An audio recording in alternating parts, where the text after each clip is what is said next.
நம்ம இன்னைக்கு பார்க்க போறது சரிக்கட்டு பதிவுகள்.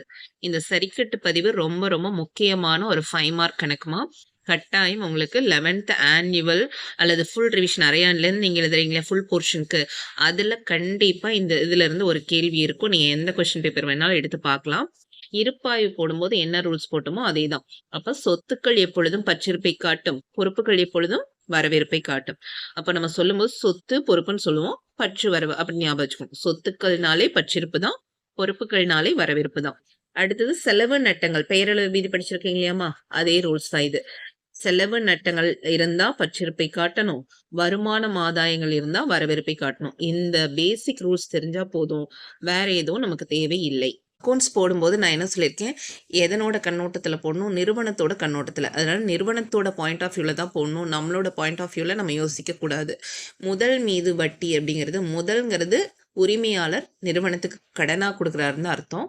அப்போது நிறுவனம் எப்பொழுது அந்த தொழிலிருந்து உரிமையாளர் வெளியில் விலகி போனாலும் அந்த போட்ட முதலை உரிமையாளருக்கு தரணும், முதலுக்கு வட்டியையும் உரிமையாளருக்கு கொடுக்கணும். ஸோ நிறுவனத்தோட பாயிண்ட் ஆஃப் வியூவில் முதல் மீது வட்டி அப்படின்றது என்னமா ஒரு செலவு. அதே போல் எடுப்பு அப்படிங்கிறது வந்து உரிமையாளர் அவரோட சொந்த தேவைக்காக நிறுவனத்திலேருந்து பணமாகவோ பொருளாகவோ அல்லது வங்கியில் இருக்கக்கூடிய பணத்திலிருந்தோ என்ன பண்ணியிருப்பாரு, எடுத்திருப்பாரு. அதுதான் நம்ம என்னன்னு சொல்லுவோம், எடுப்பு. ஸோ எடுப்புங்கிறது உரிமையாளர் எடுத்துக்கிட்டாரு, அதுக்கு வட்டி யார் தரணும், உரிமையாளர் தான் தரணும். அப்போ உரிமையாளர் எடுப்புக்கான வட்டியை நிறுவனத்துக்கு கொடுக்குறாரு. ஸோ நிறுவனத்தின் கண்ணோட்டத்தில் எடுப்பு மீது வட்டி அப்படிங்கிறது வருமானம். இந்த ரெண்டும் கொஞ்சம் கிளியரா தெரிஞ்சுக்கோங்க. எடுத்துக்காட்டு 1 பார்த்துடலாம். 2017 டிசம்பர் 31ஆம் நாளன்று கீழ்கண்ட சரிக்கட்டுதல்களுக்கு தேவையான சரிக்கட்டு பதிவுகள் தருக. என்ன கேள்வி கேட்கிறாங்கம்மா, சரிக்கட்டு பதிவுகள் தருக. ஸோ சரிக்கட்டு பதிவு தான். பதிவுக்கு வந்து நம்ம குறிப்பீட்டு பதிவுக்கு என்ன காலம் ஹெட்டிங் போடுவீங்களோ அதே தான். நாள் விவரம், பேரீட்டு பக்கையின் பற்று வரவு. ஆனால் இங்கே என்ன போடுறோம், குறிப்பீட்டு பதிவுன்னு போடுறதில்ல. இங்கே என்ன பதிவு, சரிக்கட்டு பதிவு.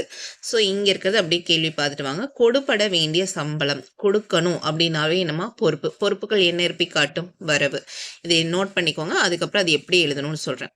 அடுத்து கொடுப்பட வேண்டிய வாடகை, வாடகை ஒருத்தவங்களுக்கு கொடுக்கணும். ஸோ அது வந்து பொறுப்பு, பொறுப்புகள் என்ன இருப்பு, வரவு.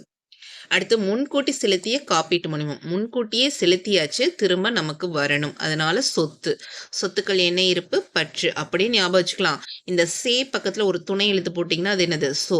அப்போ சே வந்ததுனாவே அது சொத்து அப்படிங்கிறத ஷார்ட்கட்டா ஞாபகம் வச்சுக்கோங்க. அடுத்து முதலீடுகள் மீதான கூடியுள்ள வட்டி, இது என்னது, நமக்கு வர வேண்டியது, அதனால சொத்து. சொத்துக்கள் என்ன இருப்பை காட்டும், பற்று. அடுத்து வராக்கடன், வாராக்கடன், ரெண்டு ஒன்று தான். வராத கடனை இனிமே அவங்க கிட்ட இருந்து வசூல் பண்ணவே முடியாத கடன் தான் என்னது, வாராக்கடன். திரும்ப வசூல் ஆகாத கடன் என்னது, நட்டம். நட்டம் என்னது, பற்று. ஸோ இதை மட்டும் ஞாபகம். அப்போ பொறுப்பு சொத்துன்னு ஃபர்ஸ்ட் கண்டுபிடிச்சிட்டோம். இப்போ பதிவு எப்படி போடணும்னு சொல்றேன் வாங்க. ஃபர்ஸ்ட் என்னமா, கொடுப்பட வேண்டிய சம்பளம். இது என்னது, பொறுப்புகள் வரவு. நீங்கள் வரவுன்னு சொன்னால் பதிவில் அதை கேள்வியை தூக்கி அப்படியே வரவில் எழுதுங்க. கேள்வி என்ன இருக்குது, கொடுப்பட வேண்டிய சம்பள கணக்கு வரவு. இதில் என்ன செலவோ அந்த செலவு மட்டும் தனியாக கொண்டு பற்று எழுதுங்க, ஆப்போசிட். அப்போ என்னது, சம்பள கணக்கு பற்று. அப்போ பதிவு என்னமா, சம்பள கணக்கு பற்று, கொடுப்பட வேண்டிய சம்பள கணக்கு வரவு. அடுத்தது கொடுப்பட வேண்டிய வாடகை பொறுப்பு, பொறுப்புகள் என்ன இருப்பு, வரவு. அப்ப கேள்வி எங்க எழுதணும், வரவுல எழுதணும். கொடுப்பட வேண்டிய வாடகை கணக்கு வரவு, கேள்வி அப்படி எழுதிட்டோம். இதுல என்ன செலவு அதை கூட பற்றில் எழுதுங்க. அப்ப வாடகை கணக்கு பற்று, கொடுப்பட வேண்டிய வாடகை கணக்கு வரவு. அடுத்தது என்னமா, முன்கூட்டி செலுத்திய காப்பீட்டு முனைமம். முன்கூட்டி செலுத்ததுனால சொத்து, சொத்துக்கள் என்ன இருப்பை காட்டும், பற்று. அப்ப கேள்வியை நம்ம எங்க எழுதணும், பற்றில் எழுதணும். என்ன எழுதுவீங்க, முன்கூட்டி செலுத்திய காப்பீட்டு முனைம கணக்கு பற்று. கேள்வியில் இருக்கிறது அப்படியே இங்க வந்துடும். அதுல என்ன செலவு இருக்கு, காப்பீட்டு முனைமம். ஸோ காப்பீட்டு முனைம கணக்கு வரவு 450 450. அடுத்து பாருங்க, முதலீடுகள் மீது கூடியுள்ள வட்டி. கூடியுள்ள வட்டிங்கிறது வந்து சொத்துக்கள், சொத்துக்கள் என்ன இருப்பை காட்டும், பற்று. அப்போ இங்க பற்று அப்படிங்கறனால கேள்வி எங்க எழுதணும், பற்றில் எழுதணும். அப்போ முதலீடுகள் மீது கூடியுள்ள வட்டி கணக்கு பற்று, முதலீடுகள் மீதான வட்டி கணக்கு வரவுன்னு எழுதலாம், அல்லது அதெல்லாம் என்னால் எழுத முடியல, கஷ்டமா இருக்கும் அப்படின்னா வட்டி கணக்கு வரவுன்னு கூட நீங்க எழுதினாலும் சரிதான். அடுத்தது போக்கு எழுத வேண்டிய வராக்கடன். வராக்கடன்கிறது நட்டம். நட்டம் என்ன இருப்பை காட்டும், பற்று. அதனால கேள்வி எங்க எழுதணும், பற்றில் எழுதணும். வாராக்கடன் கணக்கு பற்று. இது ஒன்று மட்டும் கொஞ்சம் டிஃப்ரெண்டா இருக்கும். வராக்கடன் யாருனால ஆகும்? கடனாளிகள்ட்ட தான். ஏன்னா கடனாளிகள்ட்ட குடுத்த கடன் வசூல் ஆகலைன்னா தான் அந்த கடனுக்கு என்னன்னு பேரு? வராத கடன். ஸோ அது யாருனால ஆச்சோ அவங்கள வரவுல எழுதுங்க. அப்ப வராக்கடன் கணக்கு பற்று, பற்பல கடனாளிகள் கணக்கு வரவு. எடுத்துக்காட்டு 2மா கீழ்க்கண்ட சரிக்கட்டுதலுக்கு 2018 மார்ச் 31ஆம் நாளன்று சரிக்கட்டு பதிவுகள் தருகன்னு குடுத்துருக்காங்க. இதுவும் என்னதான்? சரிக்கட்டு பதிவு தான். இப்ப பாருங்க, எடுப்பு மீது வட்டி. நான் ஏற்கனவே சொன்னேன், எடுப்பு மீது வட்டிங்கிறது எடுப்பு உரிமையாளர் எடுத்துட்டு போனாரு. அவரு தான் நிறுவனத்துக்கு வட்டி தரணும். அதனால நிறுவனத்துக்கு எதிரானது லாபம். ஸோ வருமானம் ஆதாயங்களை என்ன பண்ணணும்? வரவு வைக்கணும். அடுத்தது பாருங்க, வராத கடன் நட்டம். அதனால என்ன இருப்பை காட்டும்? பற்று. அறைகளின் மீதான தேய்மானம். தேய்மானங்கள் சொத்தோட மதிப்பு படிப்படியா குறைஞ்சுக்கிட்டே போகுது. அதுவும் நட்டம். அதனால பற்று. இதை எடுத்து எழுதியாச்சு. எழுதுனதுக்கு அப்புறம் இப்ப பதிவுக்கு வாங்க.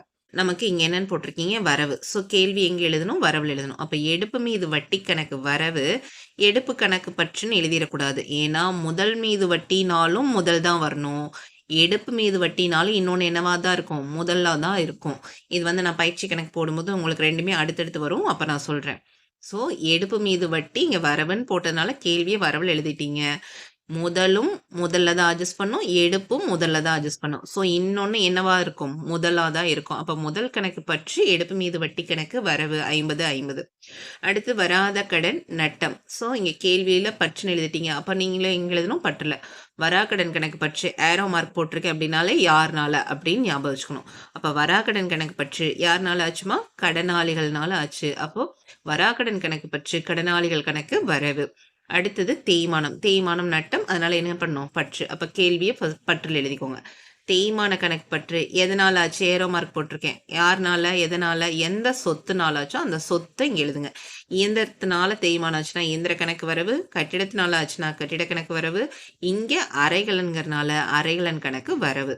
ஸோ எந்த சொத்தோ அந்த சொத்தை நம்ம என்ன பண்ணணும்? இன்னொரு பக்கம் எழுதணும். இது இப்போ உங்களுக்கு புரிஞ்சிருக்குன்னு நினைக்கிறேன். வராக்கடன் யாருனால ஆச்சு? கடனாளிகள்னால. தேய்மானம் எந்த சொத்துனால ஆச்சு? அறைகலன்னால. எடுப்பு மீது வட்டினாலும் முதல் தான், முதல் மீது வட்டினாலும் முதல் தான். இங்க எடுப்பு மீது வட்டினா இந்த இடத்துல எடுப்பு போட்டீங்கன்னா தப்பு. அதனால இந்த தப்பு பண்ணிடுவீங்க. ஸோ இந்த இடத்துல கேர்ஃபுல்லா நீங்க வந்து நோட் பண்ணிக்கணும். அடுத்து ஃபர்ஸ்ட் பயிற்சி கணக்கு பாருங்கம்மா. கீழ்கண்ட சரிக்கட்டுதலுக்கு தேவையான சரிக்கட்டு பதிவுகள் தரவும். இறுதிச் சரக்கிருப்பு அப்படிங்கிறது சொத்து. இங்க நான் கணக்குல உங்களுக்கு டீட்டெயிலா எழுதி காட்டுறேன். இப்போ ஃபர்ஸ்ட் மட்டும் நோட் பண்ணிக்கோங்க. இறுதிச் சரக்கிருப்புனா என்னது? சொத்து. சொத்துக்கள் என்ன இருப்பை காட்டும்? பற்று. கொடுபட வேண்டிய சம்பளம் மற்றவங்களுக்கு கொடுக்கணும். அதனால பொறுப்பு. காப்பீடு முன்கூட்டியே செலுத்திருக்கோம். சே பக்கத்துல துணை எழுத்து போட்டீங்கன்னா சொத்து. முன்கூட்டி பெற்றது. பே பக்கத்துல துணை எழுத்து போட்டீங்கன்னா போ அப்படின்னு மாறிடும். ஸோ இது என்னது? பொறுப்பு. முதலீடுகள் மீது கூடியுள்ள வட்டி கூடிக்கிட்டே இருக்கு. நம்ம இன்னும் போய் வாங்கல. நமக்கு வர வேண்டியது சொத்து. அடுத்து 2வது, கீழ்கண்ட சரிக்கட்டுதலுக்கு தேவையான சரிக்கட்டு பதிவுகள் தரவும். கொடுபட வேண்டியது மற்றவங்களுக்கு கொடுக்கணும். அதனால என்னது? பொறுப்பு. தேய்மானம்ங்கிறது நட்டம். சொத்தோட மதிப்பு குறைஞ்சிக்கிட்டே போகுது. அதனால நட்டம். முதல் மீது வட்டி. நிறுவனம் முதலுக்கான வட்டியை உரிமையாளருக்கு கொடுக்கறதுனால இது செலவு. செலவு நட்டங்களை என்ன பண்ணணும்? பற்று வைக்கணும். எடுப்பு மீது வட்டி. எடுத்த தொகைக்கு உரிமையாளர் நிறுவனத்துக்கு வட்டி தராரு. அப்ப நிறுவனத்துக்கு லாபம், வருமானம், ஆதாயங்களை என்ன பண்ணணும்? வரவு வைக்கணும். வராத கடன் நட்டம். சிம்பிளா நீங்க புரிஞ்சுக்கிறதுக்காக நான் எழுதியிருக்கேன். காலம்லாம் போடல. விவரம், பற்று, வரவு. இறுதி சரக்கிருப்புங்க சொத்து. சொத்துக்கள் என்ன இருப்பை காட்டும்? பற்று. ஏரோ மார்க் போட்டிருக்கேன். இறுதி சரக்கிருப்பு எந்த கணக்குல போடுவீங்க? வியாபார கணக்கு. ஸோ இறுதி சரக்கிருப்பு கணக்கு பற்று, வியாபார கணக்கு வரவு. அடுத்தது கொடுபட வேண்டிய சம்பளமா? பொறுப்புகள். பொறுப்புகள் என்ன இருப்பை காட்டும்? வரவு. அதனால கேள்வியை வரவுல எழுதிக்கோங்க. கொடுபட வேண்டிய சம்பள கணக்கு வரவு. என்ன செலவு? சம்பள கணக்கு பற்று. அடுத்து முன்கூட்டி செலுத்திய சே அப்படின்னா சொத்து. சொத்துக்கள் என்ன இருப்பை காட்டும்? பற்று. அதனால கேள்வியை பற்றில் எழுதிக்கோங்க. புக்ல இருக்கிற கேள்வி என்னது? முன்கூட்டி செலுத்திய காப்பீட்டு முனைம கணக்கு பற்று. அந்த செலவை வரவு எழுதுங்க. காப்பீட்டு முனைம கணக்கு வரவு. அடுத்தது முன்கூட்டி பெற்ற கழிவு. கேள்வி புக்ல இருக்கு. பே அப்படின்னா துணை எழுத்து போட்டோம்னா போவா மாறிடும். அப்ப இது என்னது? பொறுப்பு. முன்கூட்டியே வாங்கியிருக்கோம், நம்ம தான் அவங்களுக்கு தரணும். ஸோ பொறுப்பு. பொறுப்புகள் என்ன இருப்பை காட்டும்? வரவு. கேள்வி எங்க எழுதணும்? வரவுல எழுதணும். முன்கூட்டி பெற்ற கழிவு கணக்கு வரவு. இந்த கழிவு கணக்கு பற்றுன்னு போட்டாலும் சரி, அல்லது பெற்ற கழிவு அப்படின்னு கரெக்டா எழுதினீங்கனாலும் சரி, உங்களுக்கு மார்க் கொடுத்துருவாங்க. அடுத்தது கூடியுள்ள வட்டி அப்படிங்கிறது வந்து கூடிக்கிட்டே இருக்கு, நம்ம இன்னும் வாங்கல. சொத்து. சொத்துக்கள் என்ன இருப்பை காட்டும்? பற்று. அப்போ முதலீடு மீது கூடியுள்ள வட்டி கணக்கு பற்று. வட்டி கணக்கு வரவுன்னு மட்டும் எழுதினாலும் ஓகே தான்.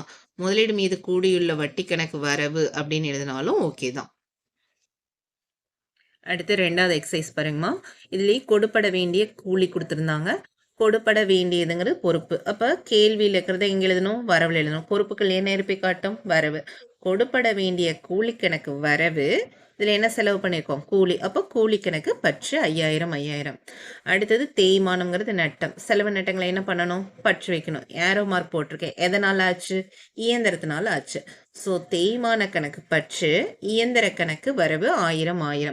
அடுத்தது முதல் மீது வட்டி. போட்ட முதலுக்கு உரிமையாளருக்கு நிறுவனம் வட்டி கொடுக்கணும். அப்போ நிறுவனத்தோட பார்வையில் முதல் மீது வட்டி செலவு. செலவு நட்டங்களை என்ன பண்ணணும்? பற்று வைக்கணும். அப்போ முதல் மீது வட்டி கணக்கு பற்று, முதல் கணக்கு வரவு. ஓகேங்களா? இந்த இடத்துல கவனிச்சு பார்க்கணும். இதில் வந்து நம்ம 20,000 ரூபாய் வந்து முதல் கொடுத்துருப்பாங்க. அந்த முதலுக்கு எத்தனை சதவீதம் வட்டி கொடுத்துருப்பாங்கன்னா 5%.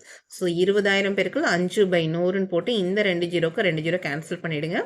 2 10, இன்னும் 2 ஜீரோ இருந்ததுன்னா 10ஓட 2 ஜீரோ சேர்ந்த 1000. அப்போ முதல் மீது வட்டி 1000 நீங்கள் கண்டுபிடிக்கணும். இதிலெல்லாம் தொகை டைரெக்டாக கொடுத்துட்டாங்க. இந்த இடத்துல நீங்கள் கண்டுபிடிக்கிற மாதிரி இருக்கும். இல்லை எனக்கு வந்து இந்த பெருக்கெல்லாம் தெரியாது, வாய் கணக்கு போடுவேன் அப்படின்னா இதை நீங்கள் ஃபாலோ பண்ணிக்கோங்க. 20,000க்கு 10% வந்து இருக்கிற அமௌண்ட்டில் ஒரு சைஃபர் எடுத்துருங்க. அதுதான் 10%. அப்போ எவ்வளோ? 2000. 10% 2000னா 5னா அதுலேயும் பாதியா? 2000ல் பாதி எவ்வளோ? 1000. அப்படி கண்டுபிடிச்சிங்கனாலும் 1000. உங்களுக்கு இது ஈஸினா இதை ஃபாலோ பண்ணுங்கள், இது ஈஸினா இதை ஃபாலோ பண்ணிக்கோங்க. ஓகேவா? அடுத்தது பாருங்க, எடுப்பு மீது வட்டி. எடுப்பு மீது வட்டிங்கிறது வருமானம் தானமா. ஸோ எடுப்பு உரிமையாளர் எடுத்துக்கிட்டாரு, அவரு நிறுவனத்துக்கு வட்டி கொடுக்கணும். அப்போ நிறுவனத்தோட கண்ணோட்டத்தில் எடுப்பு மீது வட்டிங்கிறது வருமானம். வருமானம் ஆதாயங்களை என்ன பண்ணணும்? வரவு வைக்கணும். எடுப்பு மீது வட்டி கணக்கு வரவு. இந்த இடத்துல எடுப்பு கணக்குன்னு போட்டுட்டா தப்பு. இந்த இடத்து பாருங்க, முதல் மீது வட்டினாலும் முதல் தான் வரணும், எடுப்பு மீது வட்டினாலும் முதல் தான் வரணும். இந்த 2 பதிவு மட்டும் ரொம்ப ரொம்ப கேர்ஃபுல்லாக பார்க்கணும்.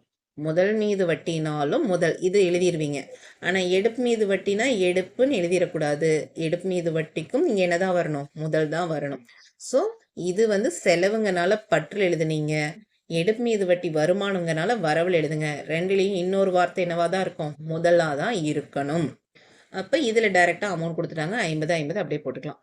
அடுத்து வராக்கடன்கிறது நட்டம்மா. செலவு நட்டங்களை என்ன பண்ணணும்? பற்று வைக்கணும்.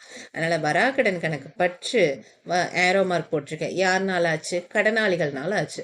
ஸோ கடனாளிகள் கணக்கு வரவு.